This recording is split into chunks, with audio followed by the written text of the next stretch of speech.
الحمد للہ وکفا وسلام علی عبادہ الذین اصطفى اما بعد اعوذ باللہ من الشیطان الرجیم بسم اللہ الرحمن الرحیم من یعمل سوءا یجز به سبحان ربک رب العزة عما یصفون وسلام علی المرسلین والحمد للہ رب العالمین اللہم صلی علی سیدنا محمد وعلی آل سیدنا محمد وبارک وسلم۔ انسان جو کام بھی شریعت کے خلاف کرتا ہے اس کو گناہ کہتے ہیں۔ گناہ کرنے کے اخروی نقصانات بھی ہیں، دنیاوی نقصانات بھی ہیں۔ ہر گناہ کے اوپر دو طرح کے نقصان ہوتے ہیں، آخرت میں بھی سزا ملتی ہے اور دنیا میں بھی اس کا نقصان ہوتا ہے۔ چنانچہ ابن قیم رحمۃ اللہ علیہ نے الداء والدواء میں تفصیل بتائی ہے کہ گناہوں کے دنیا میں نقصانات کیا ہیں۔ ان میں سے ایک نقصان تو یہ کہ دل پریشان رہتا ہے۔ آپ کسی بندے کو دیکھ لیں جو جھوٹ بولتا ہو یا کسی سے حسد کرتا ہو یا کسی غلط تعلقات میں پھنسا ہو، دل بے چین ہوگا، حالانکہ اس کے پاس مال پیسے کی بہتات ہے، جو چاہتا ہے کھائے، جو چاہتا ہے پیے، جہاں چاہتا ہے سوئے، دل پریشان۔ خود زبان سے بھی کہے گا کہ جی ظاہر میں سب کچھ ہے، دل پریشان ہے۔ دراصل سکون روٹھ جاتا ہے، اس کے نکال لیا جاتا ہے اس کے دل سے۔ ڈپریشن، ٹینشن، ہر وقت اسی کا مریض بنا ہوتا ہے۔ زندگی پرسکون نہیں ہوتی، بلکہ ایئر کنڈیشن کمروں میں کمبل لے کے لیٹا ہوتا ہے، کروٹیں بدلتا ہے، نیند نہیں آتی، نیند کی گولیاں کھانی پڑتی ہے۔ نیک بندہ تو زندگی میں ایک دفعہ مرتا ہے، یہ بیچارہ دن میں کئی دفعہ جیتا ہے، کئی دفعہ مرتا ہے، ایسا پریشان ہوتا ہے اور خود کہتا ہے اس جینے سے تو مر جانا بہتر ہے۔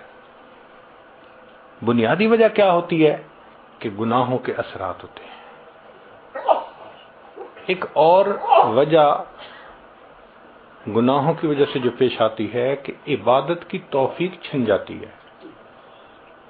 چنانچہ انسان اگر بدنظری کا ارتکاب کرے، تہجد کی توفیق نہیں ملتی، تکبیر اولیٰ کی توفیق نہیں ملتی، مسنون دعائیں بہت سارے لوگوں کو یاد ہوں گی، موقع پہ پڑھنی یاد نہیں آتی۔ یہ گناہوں کا وبال ہوتا ہے۔ ہمیں ایک حافظ قرآن نوجوان ملا، کہنے لگا حضرت حفظ قرآن کیا ہوا تھا 9 سال میں، کبھی ناظرہ بھی قرآن ختم نہیں کیا۔ توفیق چھن جاتی ہے، فجر کی توفیق نہیں ملتی، قضا ہو جاتی ہے، آنکھیں نہیں کھلتی، الارم لگا لگا کے رکھتے ہیں، الارم بھی بند کر دیتے ہیں، پتہ بھی نہیں ہوتا کیا یا نہیں کیا۔ تو ایک گناہوں کا یہ بھی وبال کہ نیک عمل کی توفیق چھن جاتی ہے، دعا مانگنے کو دل نہیں کرتا، بس ہاتھ اٹھائیں گے اور آدھے منٹ کی دعا، بس۔ رونا تو بڑی دور کی بات ہے، اللہ کے سامنے آنسو بہانا تو بڑی دور کی بات ہے۔ آنکھوں میں قحط سالی ہوتی ہے، بارش نہیں ہوتی، یہ گناہوں کا وبال ہوتا ہے۔ ایک یہ کہ بے برکتی ہوتی ہے زندگی میں، جو کام میں ہاتھ ڈالو وہی ادھورا، کوئی کام سمٹتا نظر نہیں آتا، ڈیل ہوتے ہوتے رہ جاتی ہے۔ وہ جی بڑے لوگ بچی کا رشتہ دیکھنے آتے ہیں، خوش ہو کے جاتے ہیں، دوبارہ رابطہ کوئی نہیں کرتا۔ وہ جی بچے کا کوئی بزنس کا سبب نہیں بن رہا. یوں لگتا ہے کہ اتنی محنت کے باوجود کام سمٹتا نظر نہیں آتا. تو اس کی وجہ کیا ہوتی ہے؟ بے برکتی ہوتی ہے. نہ وقت میں برکت، نہ صحت میں برکت. اب 22 سال کا نوجوان ہو اور شکایت کرے جی کہ مجھے لو بیک پین ہے، تو یہ بے برکتی کے سوا اور کیا ہے؟ 18 سال کا نوجوان، حضرت بیٹھتے ہوئے اٹھتا ہوں آنکھوں میں اندھیرا آ جاتا ہے. 18 سال کی عمر میں صحت میں برکت ہی نہیں رہی. تو نہ وقت میں برکت، نہ صحت میں برکت، نہ رزق میں برکت. جتنے گھر کے افراد ہیں سب کے سب کمانے والے، خرچے پورے نہیں ہوتے. اس کو بے برکتی کہتے ہیں. تو گناہوں کے وبال، ایک وبال یہ بھی ہے کہ نعمتیں زائل ہونا شروع ہو جاتی ہیں. خود کہتے ہیں حضرت ایک وقت تھا لوگوں سے لاکھوں لینے تھے، آج ایک وقت ہے کہ لوگوں کو لاکھوں دینے ہیں. ایک وقت تھا مٹی کو ہاتھ لگاتے تھے سونا بن جاتی تھی، آج سونے کو ہاتھ لگاتے ہیں مٹی بن جاتا ہے. کیوں ایسا ہوتا ہے؟ کہ جو پروردگار نعمتیں دینا جانتا ہے وہ پروردگار نعمتیں لینا بھی جانتا ہے. تو گناہوں کی وجہ سے اللہ نعمتیں واپس لے لیتے ہیں. تو آخرت میں تو جو سزا ملے گی وہ تو اپنی جگہ، دنیا میں ہی ان گناہوں کی وجہ سے مصیبتیں ہوتی ہیں انسان کے سر پر. اس لیے ان گناہوں کا ایک ہی حل ہے کہ انسان ان سے توبہ کر لے. یہ نہیں ہو سکتا کہ گناہ بھی کریں اور اللہ بھی راضی رہے.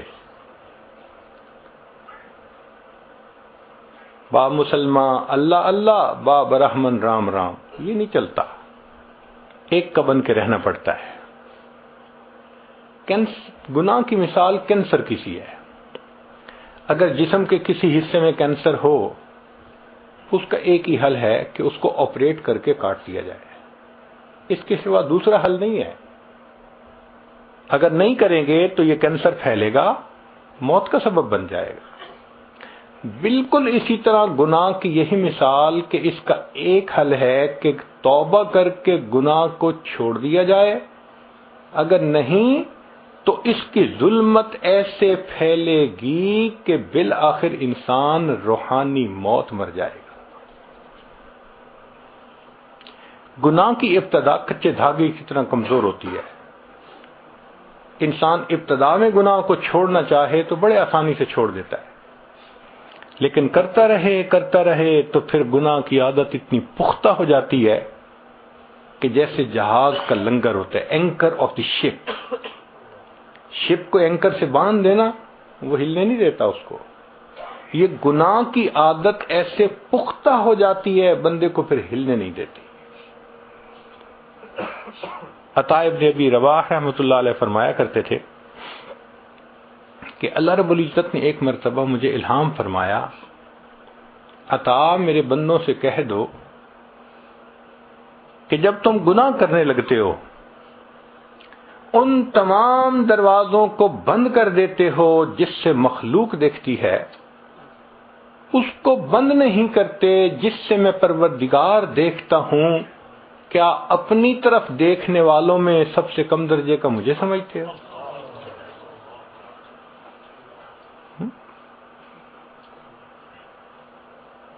تین سال کا بچہ بھی پاس ہو تو فحش حرکت کرنے سے گھبراتے ہیں، اور اللہ دیکھ رہے ہوتے ہیں اور ہمیں اس کا کوئی ڈر محسوس نہیں ہوتا. اس کا مطلب یہ کہ ہم نے اللہ کی اتنی بھی قدر نہ کی، اتنا بھی لحاظ نہ کیا. تو گناہوں کے اپنے اثرات ہیں.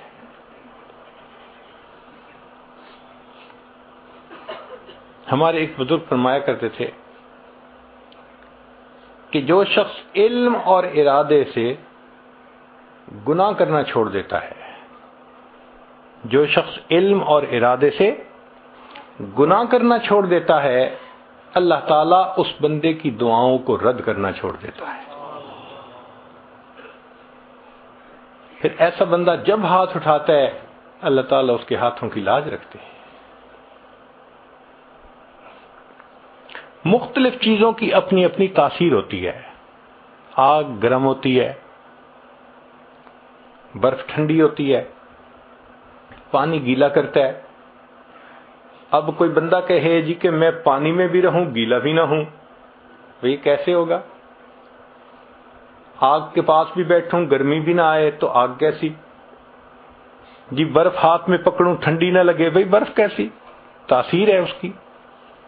جس طرح ہر چیز کی مادی طور پر تاثیر ہے، اسی طرح گناہ کی یہ تاثیر ہے کہ بندہ کا دل پریشان رہتا ہے.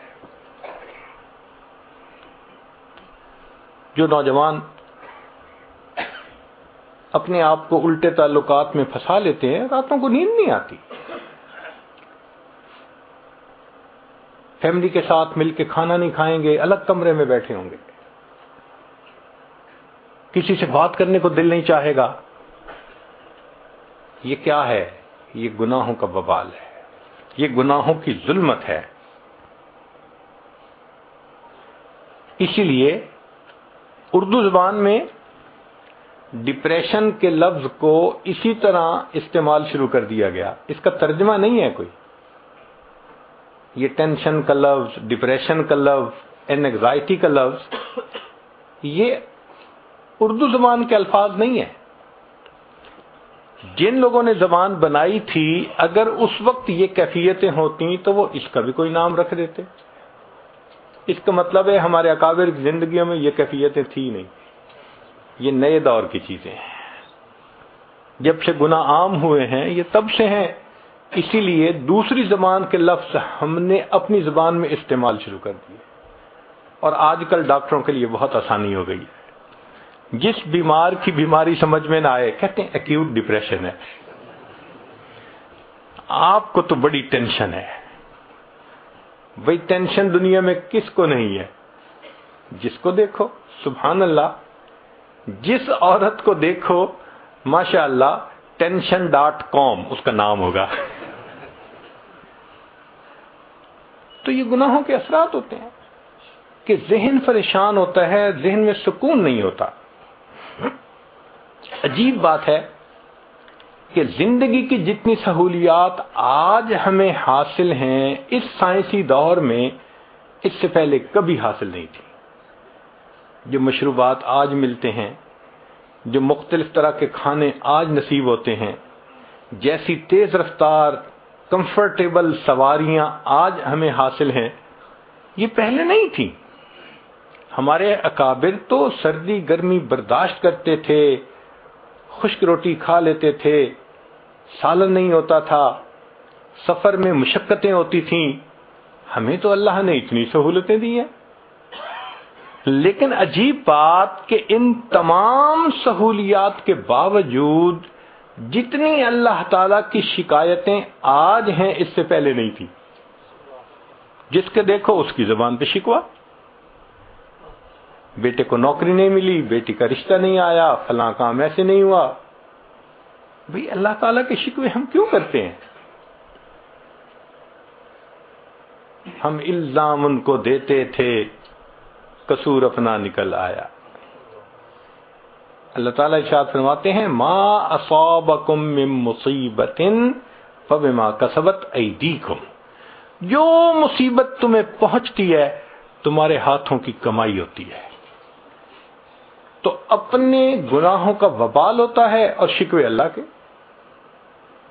عطا ابن ابی رباح رحمۃ اللہ علیہ فرماتے ہیں کہ اللہ رب العزت نے الہام فرمایا کہ عطا میرے بندوں کو کہہ دو، تمہیں ذرا کوئی پریشانی ہوتی ہے تم اپنے دوستوں کی محفل میں بیٹھ کے فوراً میرے شکوے شروع کر دیتے ہو، جبکہ تمہارا نام اعمال گناہوں سے بھرا میرے پاس آتا ہے.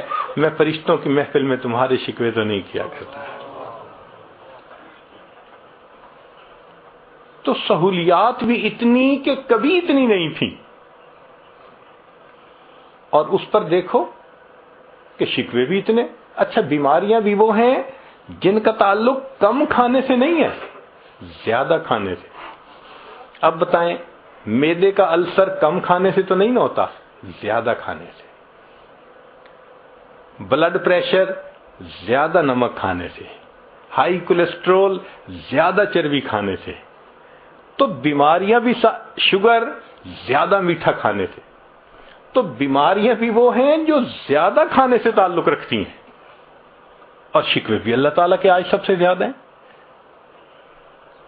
بنیادی وجہ کہ یہ پریشانیاں ہمارے ہاتھوں کی اپنی کمائی ہیں۔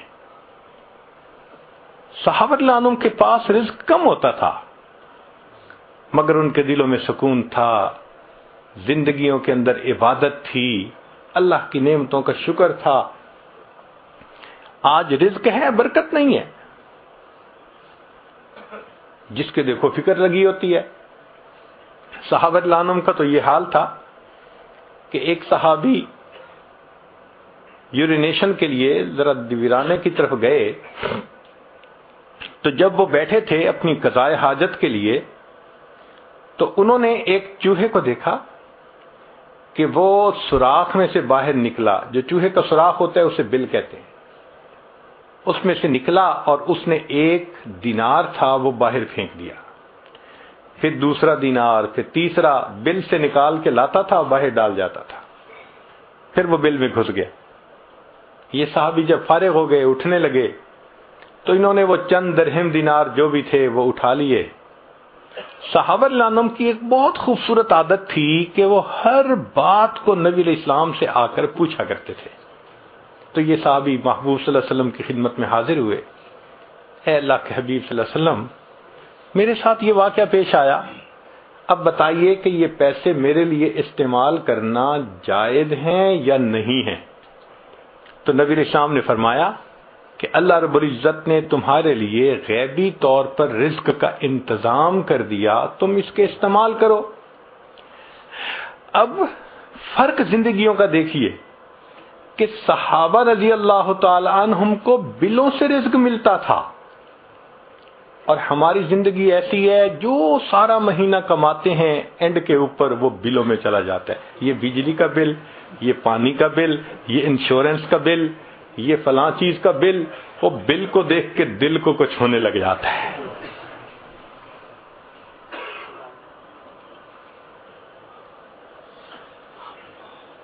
تو ہمارے لیے اب ایک ہی راستہ ہے کہ ہم اپنے گناہوں سے سچی توبہ کریں اور اللہ رب العزت کے فرما بردار بندوں میں داخل ہو جائیں۔ بہت لڑکپن کی بات ہے، ہمیں ایک مرتبہ ایک ولیمہ کی دعوت میں شریک ہونے کا موقع ملا، بڑا شہر تھا، وہ کسی بڑے ہوٹل میں لے گئے، تو مجھے بھی اپنے بڑے بھائی جان کے ساتھ جانے کا موقع مل گیا۔ اس دن میں نے پہلی دفعہ دیکھا کہ ٹریز کے اندر کھانا لگا ہوا ہے، اور ہر ٹرے کے نیچے چھوٹی سی بتی جل رہی ہے، آگ جل رہی ہے ہلکی ہلکی۔ تو میرے لیے عجیب سی بات تھی، ہم نے پہلے یہ سلسلہ نہیں دیکھا تھا گھروں میں۔ تو جو سرو کر رہا تھا، میں نے اس سے یہ کویسچن پوچھا کہ انکل، یہ آپ نے ہر ٹرے کے نیچے آگ کیوں جلائی ہوئی ہے؟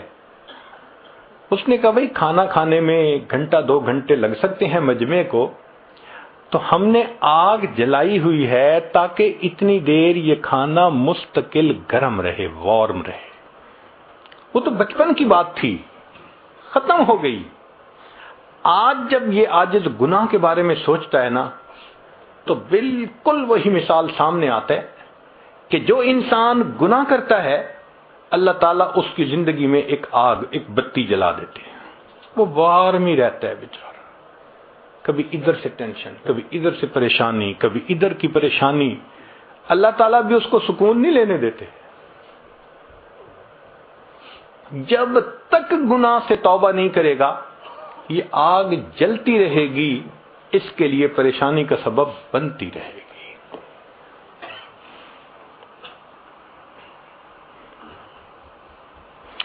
چنانچہ ہمارے اکابر نے لکھا ہے کہ انسان گناہ کیوں کرتا ہے؟ اس کو مکافات عمل کا یقین نہیں ہوتا۔ مکافات عمل سے کیا مراد؟ ہم بچھو کو کیوں ہاتھ نہیں لگاتے؟ پتہ ہوتا ہے کہ یہ ڈنک لگائے گا اس لیے دور ہٹتے ہیں. سانپ کو کیوں ہاتھ میں نہیں پکڑتے؟ یقین ہوتا ہے یہ ڈسے گا موت آ جائے گی. بجلی کی تار کو کیوں نہیں ہاتھ لگاتے؟ بھئی جھٹکا لگے گا، انسان مر جائے گا. جب ہمیں پتہ ہوتا ہے کہ اس ایکشن کا ایک ری ایکشن ہونا ہے تو پھر ہم محتاط رہتے ہیں. اب آپ میں سے کتنے لوگ ہیں جنہوں نے بجلی کو خود ہاتھ لگا کے دیکھا؟ کبھی بھی نہیں دیکھا. بس صرف کسی کو بات سنی، مثال سنی اور عبادت پکڑ لی کہ مجھے نہیں ہاتھ لگانا. کتنوں نے بچھو کو ہاتھ لگایا؟ کوئی بھی نہیں لگاتا. سانپ کا نام لو تو ڈرنے لگ جاتے ہیں. بتائیں کہ جی یہ 100 یہ گلاب جامن ہے، صرف ایک کے اندر زہر ہے، کھا لیجئے، ہاتھ بھی نہیں لگائیں گے. کیوں؟ ڈر ہے. تو جب ہمیں نقصان کا ڈر ہوتا ہے پھر ہم ہاتھ نہیں لگاتے. یہ دیکھیں اتنے بڑے بڑے شاپنگ مال ہوتے ہیں، وہاں کیمرہ سسٹم لگا ہوتا ہے. اب خریدنے والے جو لوگ آتے ہیں ان کو پتا ہوتا ہے کہ ہمیں دیکھا جا رہا ہے. شاپ پکنگ کوئی نہیں کرتا، کوئی چوری نہیں کرتا. تو جب ہمیں یقین ہے نقصان ہوگا ہم وہ کام نہیں کرتے. جب یقین ہے کہ ہمیں پکڑ لیا جائے گا ہم وہ کام نہیں کرتے.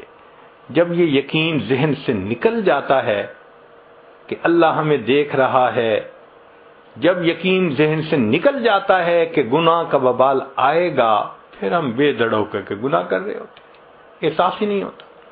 اب سوچئے، حدیث مبارکہ ہے تم اگر دوسروں کی بیویوں کے ساتھ پرہیزگاری کا معاملہ کرو گے، لوگ تمہاری عورتوں کے ساتھ پرہیزگاری کا معاملہ کریں گے.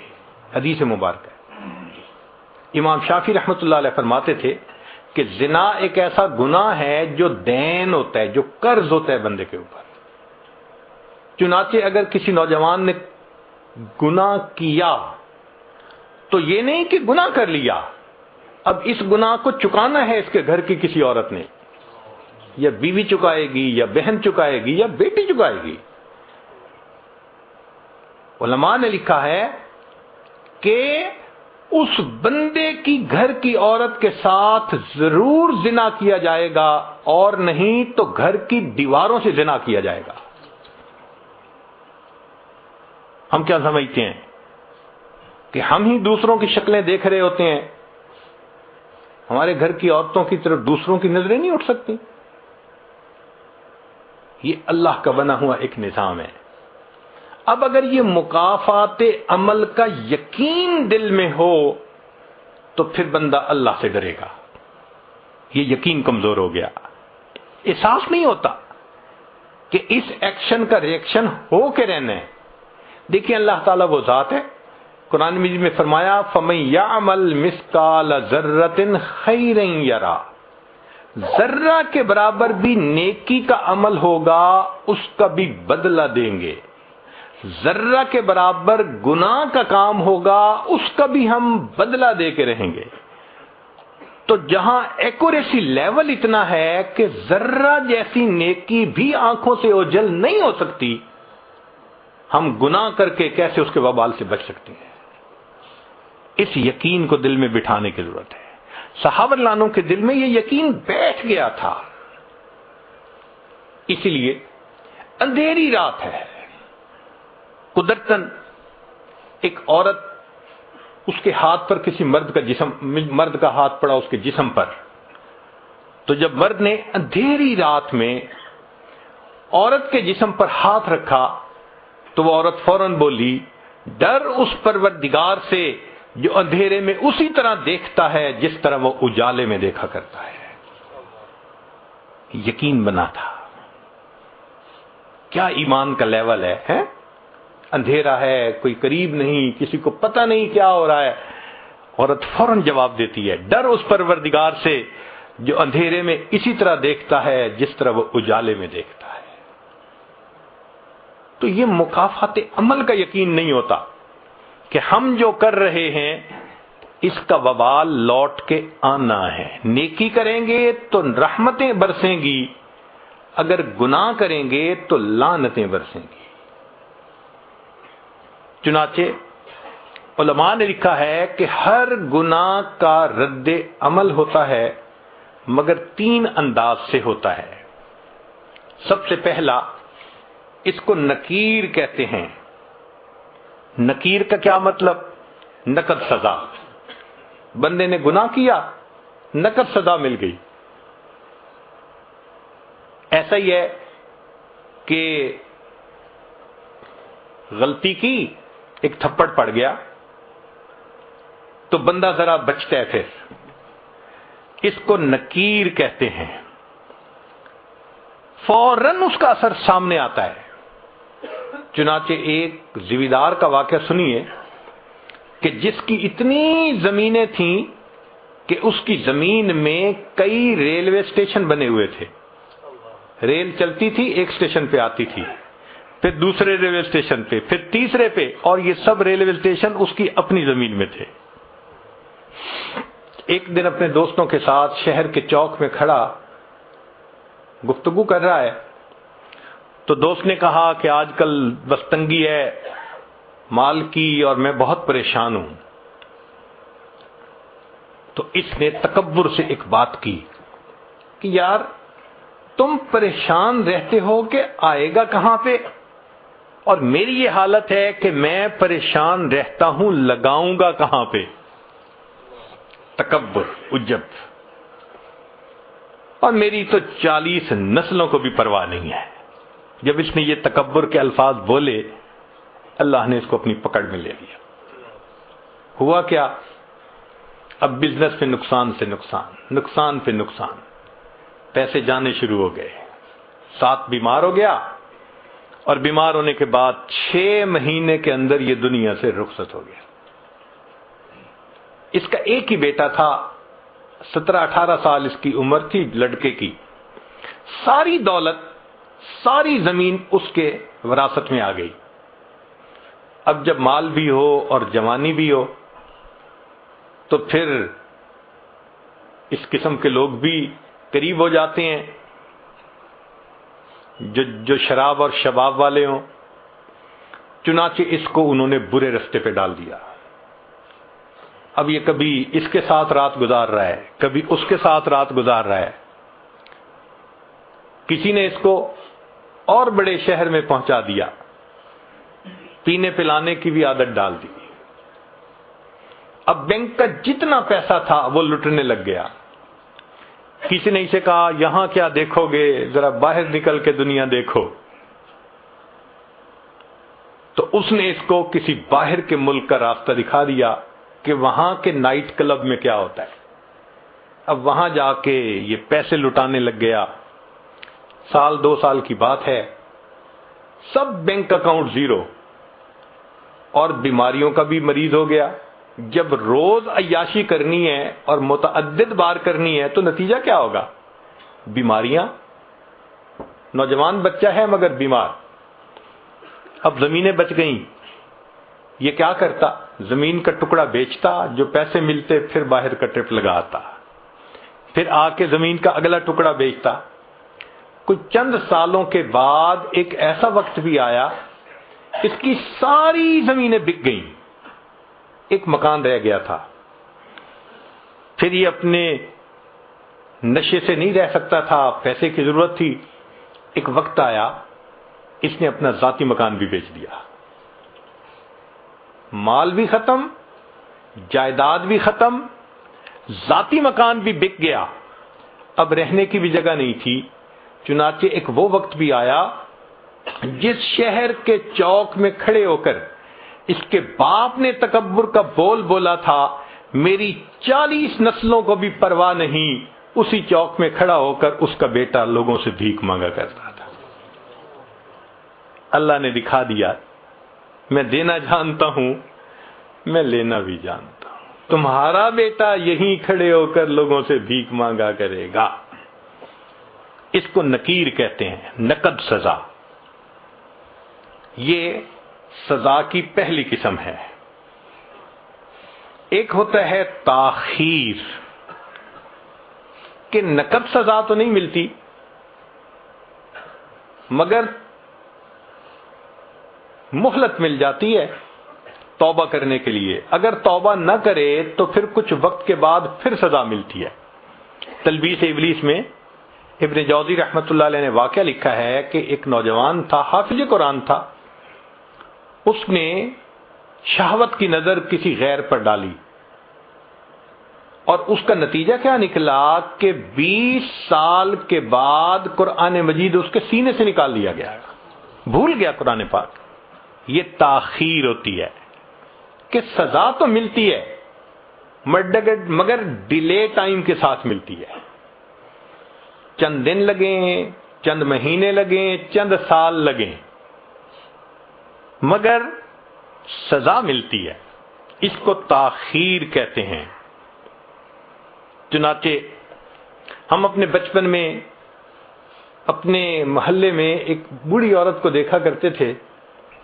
وہ پاگل تھی، بچے اس کو تنگ کرتے تھے، کنکر مارتے تھے. تو مجھے میری امی کہتی تھی بیٹا اس کو کبھی نہ تنگ کرنا، کبھی کنکر نہ مارنا. تو میں ہمیشہ کھڑے ہو کے، چھوٹا بچہ تھا، اس کو دیکھا کرتا تھا کہ یہ کیوں ایسے پاگل سی ہے، دیوانی سی ہے. جب بڑے ہوئے تو پھر والدہ نے اس کا قصہ سنایا. کہنے لگی کہ یہ ہمارے محلے کی ایک اچھے گھرانے کی خاتون تھی، جوان العمر تھی. اللہ نے اس کو بیٹا دیا، بیٹا بھی بڑا خوبصورت، گھر کے کام میں لگی ہوئی تھی.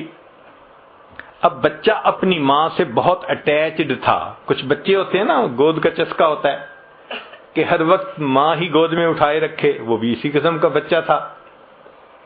اس عورت نے کوئی کام سمیٹنا تھا تو یہ اس بچے کو فیڈر دے کے لٹا کر گئی کہ تم اب جو ہے نا لیٹ جانا، اب باہر مت آنا، مجھے کام سمیٹنا ہے. اور بچہ فیڈر پہ کے پھر باہر. وہ تو معصوم بچہ تھا، چھوٹا تھا. تو ماں اس کو پھر لے کے آئی اور کہا کہ تم مجھے بہت تنگ کر رہے ہو، اب بالکل میرے پیچھے مت آنا. بچہ پھر آ گیا.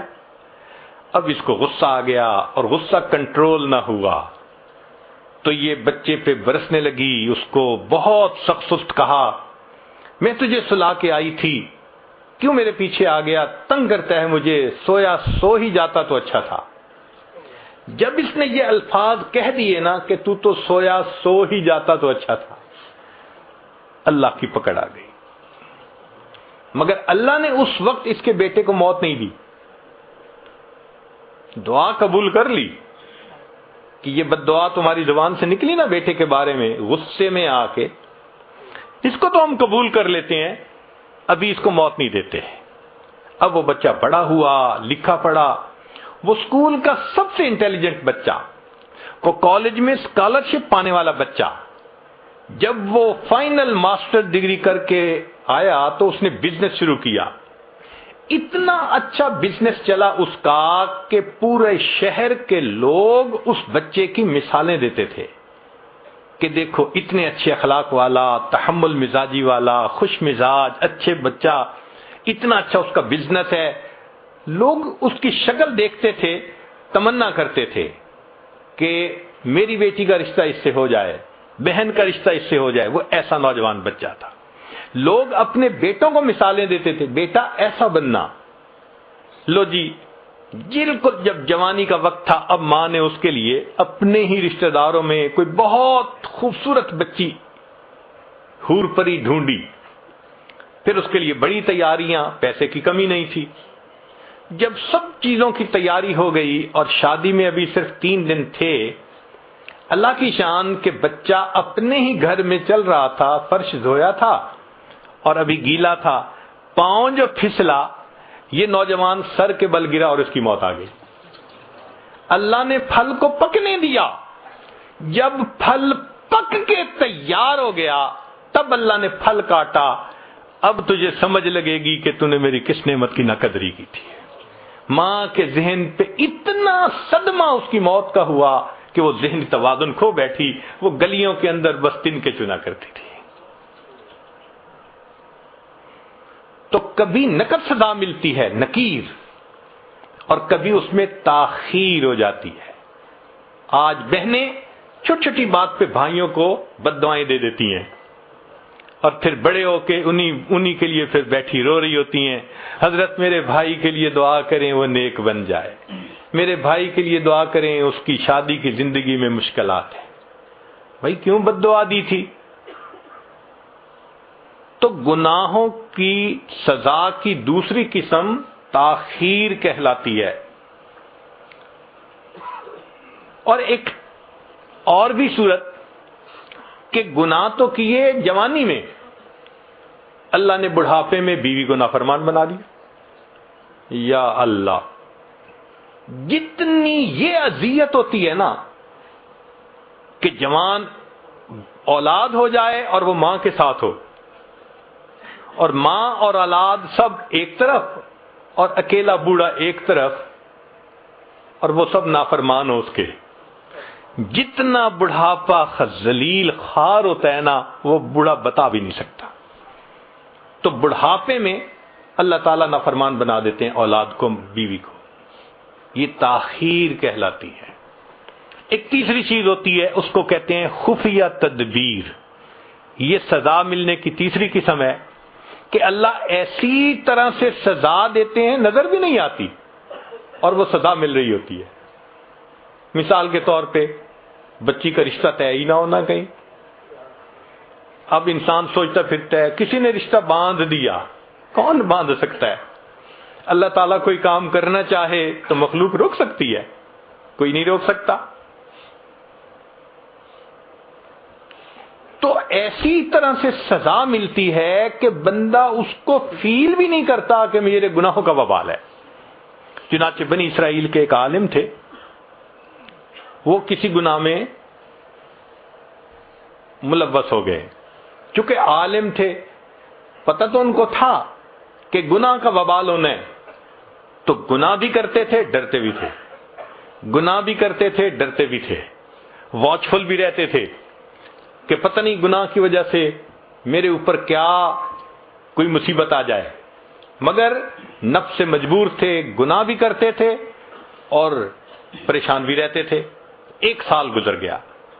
1 سال کے بعد انہوں نے دعا مانگتے ہوئے یہ الفاظ کہے کہ اللہ، میں اپنے نفس کے ہاتھوں مجبور ہو کے گناہ کرتا ہوں، تو کتنا مہربان ہے، تو نے مجھے اپنی نعمتوں سے محروم نہ کیا۔ اللہ نے دل میں ڈالا کہ میرے بندے تو نعمت سے محروم ہوا تجھے پتہ نہیں ہے۔ تو بڑے حیران ہوئے، میں کس نعمت سے محروم ہوا؟ تو پھر ان کے دل میں اللہ نے یہ بات ڈالی، جس دل سے تو نے یہ گناہ کرنا شروع کر دیا، ہم نے اس دن سے رات کے آخری پہر کے مناجات کی لذت سے تمہیں محروم کر دیا۔ ان کو خیال ہی نہیں تھا کہ اتنے سالوں سے مجھے کبھی تہجد میں رونا ہی نہیں آیا۔ تو سزا ملتی ہے مگر خفیہ تدبیر ہوتی ہے اللہ کی۔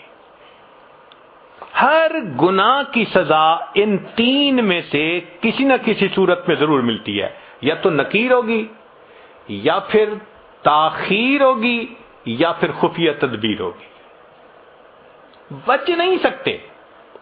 اب اگر یہ یقین ذہن میں آ جائے کہ یہ ہو کے رہنا ہے تو پھر انسان گناہوں سے بچے گا۔ ایک نقطے کی بات ذہن میں رکھیے کہ جب انسان پر اللہ کی نعمتوں کی بارش ہو اور انسان پر گناہوں کے راستے کھلے ہوئے ہوں، یہ خطرے کی گھنٹی ہوتی ہے۔ جب اللہ کی نعمتوں کی بہتات ہو اور انسان کے لیے گناہ کے راستے بھی کھل جائیں، یہ خطرے کی گھنٹی ہوتی ہے۔ اس کا مطلب یہ ہے کہ ڈھیل دی جا رہی ہے تاکہ فلما نسوا ما ذکروا بہ فتحنا علیہم ابواب کل شیء۔ اللہ فرماتے ہیں بنی اسرائیل جب وہ بھول گئے جو ان کو نصیحت کی گئی تھی، ہم نے ہر چیز کے دروازے کھول دیے، حتیٰ کہ وہ اچھی طرح غافل ہو گئے۔ پھر کیا ہوا؟ اخذناہم بغتۃ، ہم نے اچانک ان کو اپنی پکڑ میں لے لیا۔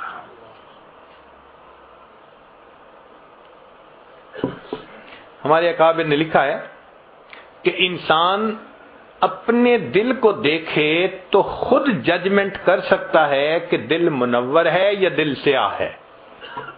یہ بہت آسان کام ہے، ضروری نہیں کہ ڈاکٹر کے پاس جائیں گے تو ڈاکٹر بتائے گا۔ اس کا لٹمس ٹیسٹ ہم خود بھی کر سکتے ہیں. مثلا دل سیاہ ہونے کی علامتیں، پہلی بات گناہ کی جھجک ختم ہو جاتی ہے. بیوی پوچھتی ہے دیر سے کیوں آتے ہیں؟ بس میں آتا ہوں، میرا کام ہے، تم کیوں پوچھتی ہو، تمہارا کیا واسطہ ہے؟ وہ جو ایک جھجک ہوتی ہے نا دل میں، وہ ختم. اچھا کوئی کیا کر لے گا؟ بیٹا کہتے ہیں ابو کو پتہ بھی چل گیا کیا ہو جائے گا. یہ جو جھجک کا ختم ہو جانا ہے، یہ پہلی نشانی ہوتی ہے دل کے سیاہ ہونے کی. اچھا کوئی میرا کیا بگاڑ لے گا؟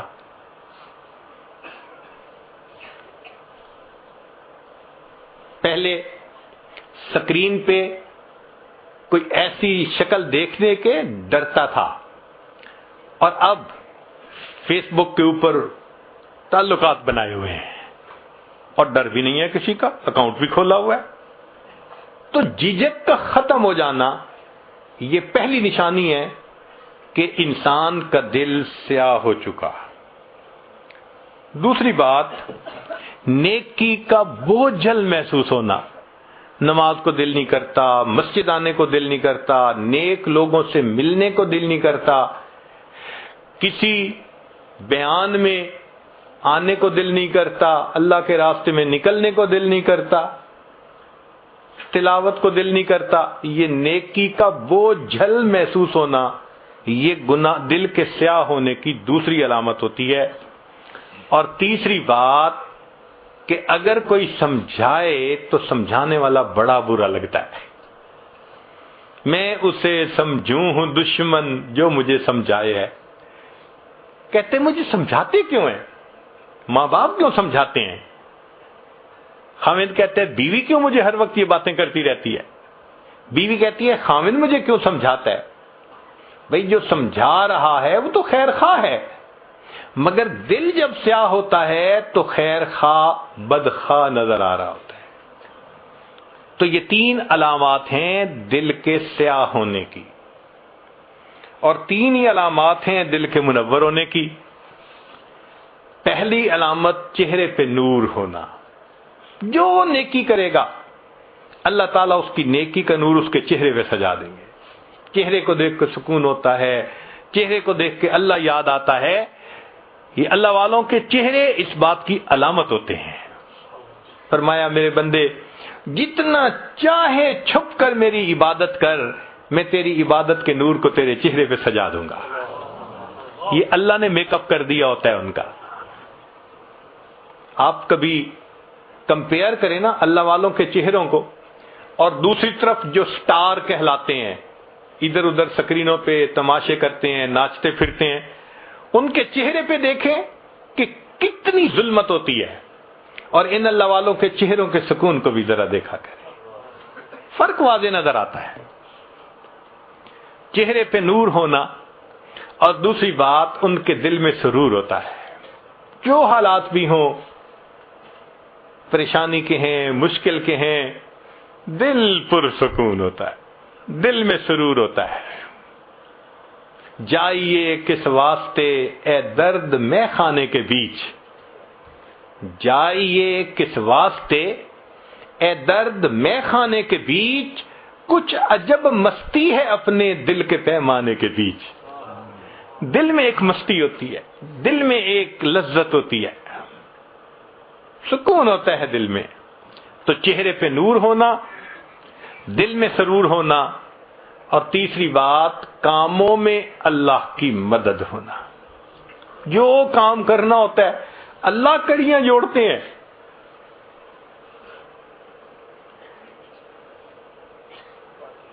خود بخود قدرت کی طرف سے سبب بنتے چلے جاتے ہیں. اللہ تعالیٰ ان کو دنیا کے معاملات میں الجھنے نہیں دیتے، ان کے کام سنوار دیتے ہیں، نکال دیتے ہیں. اب اس کی مثال یوں سن لیجئے کہ ایک ہوتا ہے عام گھوڑا، تانگے میں، ریڑی میں جس کو استعمال کرتے ہیں، وہ ہمارے ہاں 20-25 ہزار کا مل جاتا ہے. ایک ہوتا ہے تیزی دوڑنے کا مقابلہ کرنے والے گھوڑے، اوہ کروڑوں میں، 2 کروڑ اور 4 کروڑ اور 12 کروڑ ان کی قیمتیں ہوتی ہیں. ان کی نسل، ان کی ہر چیز، ان کے لیے کتنی خدمت کرنے والے لوگ رکھے جاتے ہیں، ان کی خوراک کا خیال رکھا جاتا ہے۔ اب اگر کوئی ریکارڈ بنانے والا گھوڑا ہو تیز رفتاری کا، اور اس کے مالک سے کوئی آ کے کہے ذرا اپنا گھوڑا دے دو، میں نے یہ اپنے تانگے کے اندر اس کو استعمال کرنا ہے، وہ کہے گا میرا تیزی کا مقابلہ جیتنے والا گھوڑا، ریکارڈ قائم کرنے والا گھوڑا تانگے میں کبھی نہیں میں دے سکتا۔ جس طرح اللہ تعالیٰ تیزی کا مقابلہ جیتنے والے گھوڑے کو دنیا کا مالک گدھے گاڑی میں باندھنا پسند نہیں کرتا، اللہ تعالیٰ بھی دین کا کام کرنے والے اپنے بندوں کو دنیا کی گدھے گاڑی میں باندھنا پسند ہی نہیں فرماتا۔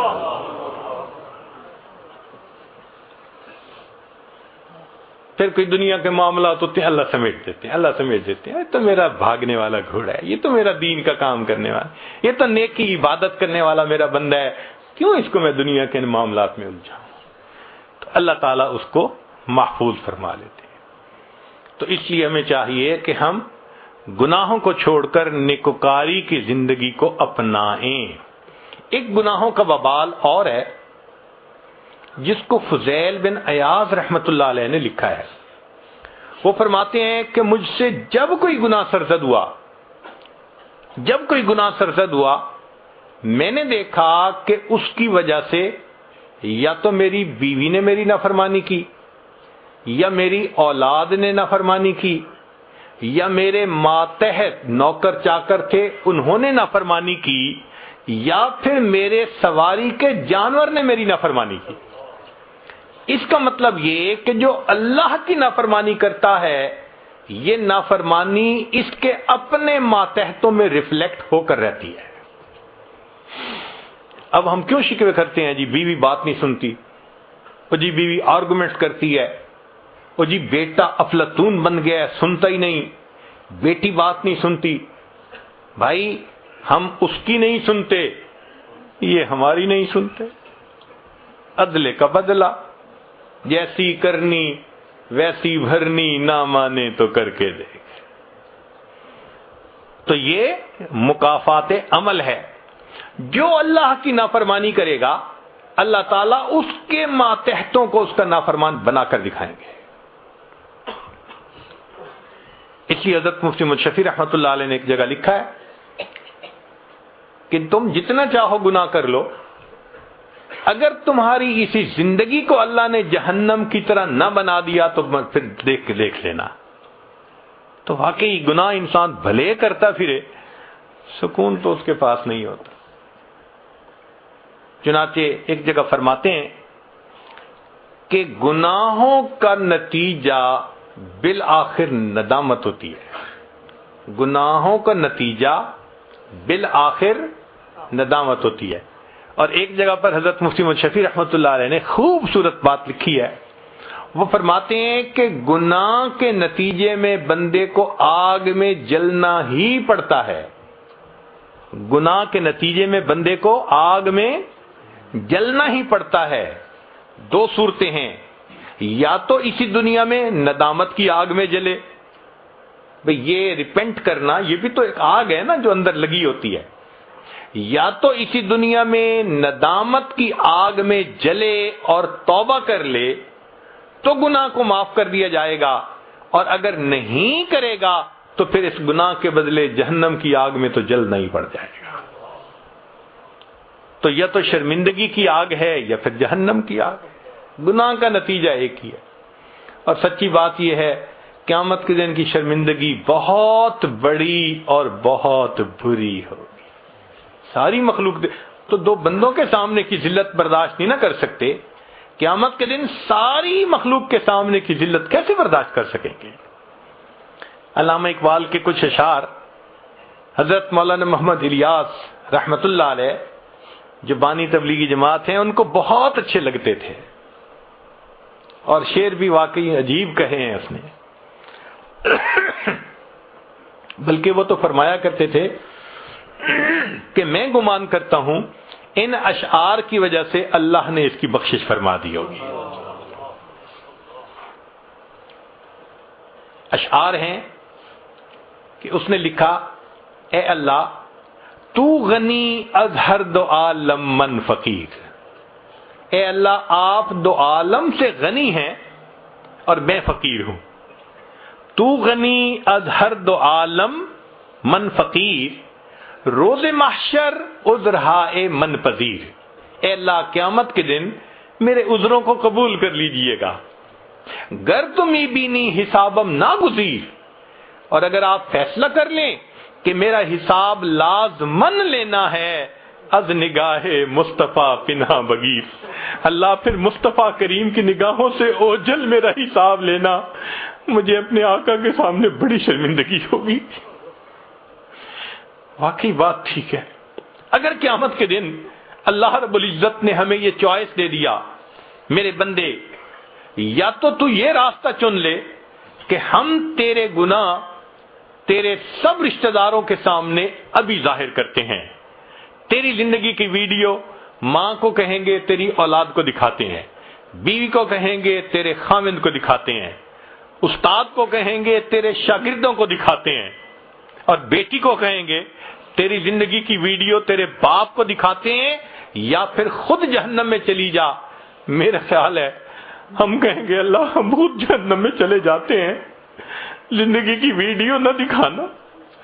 کوئی بیٹی برداشت کرے گی کہ باپ اس کی وہ تماشا دیکھے؟ کوئی بیوی برداشت کرے گی کہ خاوند دیکھے؟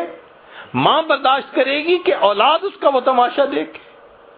یہ تو اللہ کی رحمت ہے جس نے ہمارے عیبوں کو چھپایا ہوا ہے. بس ہم یہ دعا کریں کہ مولا آج تک جو گناہ کیے بس ہم بھولے رہے، آپ ہم پر رحمت فرمائیے، ان گناہوں کو معاف کر دیجئے. اللہ آپ نے زندگی میں ہمارے گناہوں پہ پردہ پوشی فرمائی، ہم قیامت کے دن اس کی پردہ پوشی کے زیادہ مستحق ہیں. اللہ اس دن پردہ پوشی فرما دیجئے گا اور اس دن ہمیں اپنی رحمت عطا فرما دیجئے گا. لہذا آج ہم گناہوں سے توبہ کر کے ایک نئی ایمانی اسلامی زندگی بسر کرنے کا دل میں عہد کریں. وآخر دعوانا ان الحمد للہ رب العالمین. ابھی نکاح بھی ہوگا انشاءاللہ.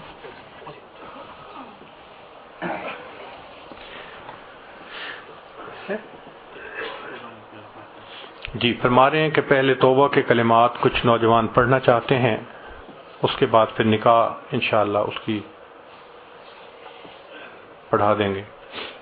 دل میں یہ نیت کر لیجئے کہ ہم زندگی کے پچھلے سب گناہوں سے سچی پکی توبہ کر رہے ہیں، آئندہ نیکوکاری پرہیزگاری کی زندگی گزارنے کا دل میں ارادہ کر رہے ہیں. جیسی نیت ہوتی ہے ویسی مراد مل جاتی ہے. نیت کیجئے اللہ ہمیں آئندہ سچی اور سچی زندگی گزارنے کی توفیق عطا فرما. الحمدللہ وکفا وسلام علی عبادہ الذین اصطفی. اما بعد، یہ کلمات سچے دل کے ساتھ پیچھے پڑھیے. بسم اللہ الرحمن الرحیم. لا الہ الا اللہ محمد الرسول اللہ. آمنت باللہ وملائکتہ وکتبہ ورسلہ والیوم الآخر والقدر خیرہ وشرہ من اللہ تعالی والبعث بعد الموت.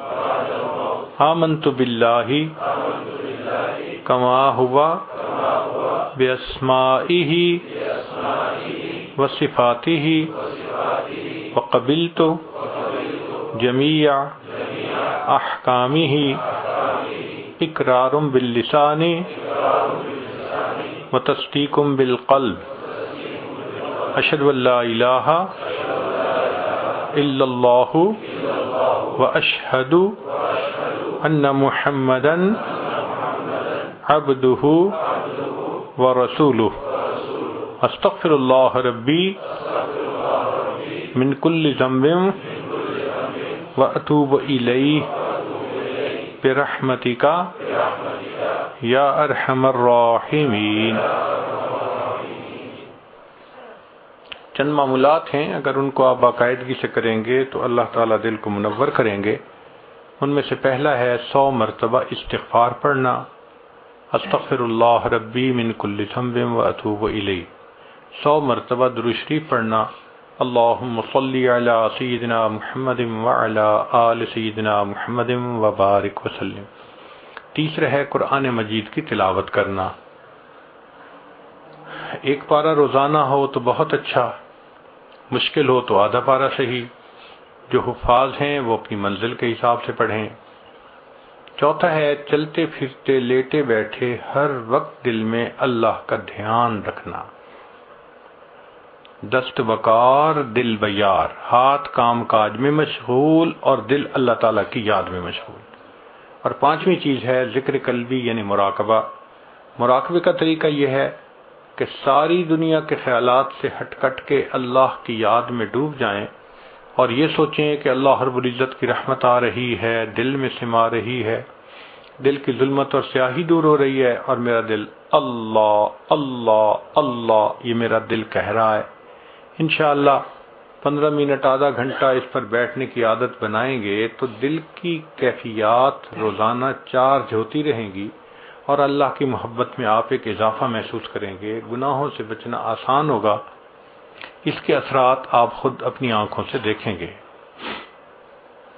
اللہ تعالی ہمارے لیے نیکی کی زندگی گزارنا آسان فرما دے۔